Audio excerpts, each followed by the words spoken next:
అని. నీకు చాయిస్‌గా మార్చుకునే అవకాశం నీ దగ్గరే ఉన్నప్పుడు, నువ్వు చేస్తున్న ఏ పనైనా సరే అది, నువ్వు దాన్ని చాయిస్‌గా మార్చుకునే ప్రయత్నం చెయ్యి. ఆటోమేటిక్‌గా నువ్వు హ్యాపీగా ముందుకెళ్ళడానికి ఆస్కారం ఏర్పడుతూ ఉంటుంది. ఇలా ఎవరు ఆలోచించట్లేదు. ఇలా ఆలోచించే ప్రయత్నం చేస్తేనే అద్భుతంగా ముందుకెళ్ళడానికి ఆస్కారం ఏర్పడుతూ ఉంటుంది.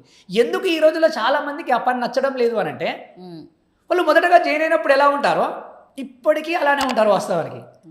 అంటే వాళ్ళకు వాళ్ళుగా అప్డేట్ చేసుకోరు వాళ్ళని. వాళ్ళు చేస్తున్న పనిలో పని చేస్తూ ఉంటే జీతం వస్తూ ఉంటుంది.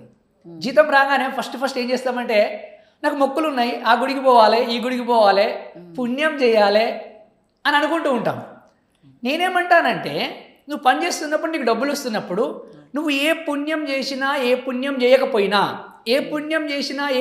చేయకపోయినా నువ్వు చేస్తున్న పనిలో నైపుణ్యాలను పెంపొందించుకోవడం కోసం ఖర్చు పెట్టగలిగితే నువ్వు అద్భుతంగా నువ్వు చేస్తున్న పనిలో గొప్పగా ఎదగడానికి ఆస్కారం ఏర్పడుతుంది కదా. ఎప్పుడైతే ఒక వ్యక్తి తను చేస్తున్న పని గురించి ఇలా ఆలోచిస్తాడో అప్పుడు తను చాలా హ్యాపీగా పని చేసుకుంటూ ముందుకెళ్ళడానికి ఆస్కారం ఏర్పడుతూ ఉంటుంది. ఎప్పుడైతే తను హ్యాపీగా పని చేస్తూ ముందుకెళ్తున్నాడో తన సరౌండింగ్స్ అన్నీ హ్యాపీగా ఉంటాయి. అట్ ద సేమ్ టైం పనిలో నుంచి ఇంటికి వచ్చిన తర్వాత ఇంటి దగ్గర సరౌండింగ్స్ కూడా హ్యాపీగా ఉంటాయి. ఈ పని అనేదాన్ని ఛాన్స్గా వచ్చిన దాన్ని చాయిస్గా మార్చుకునే ప్రయత్నం చేయాలి.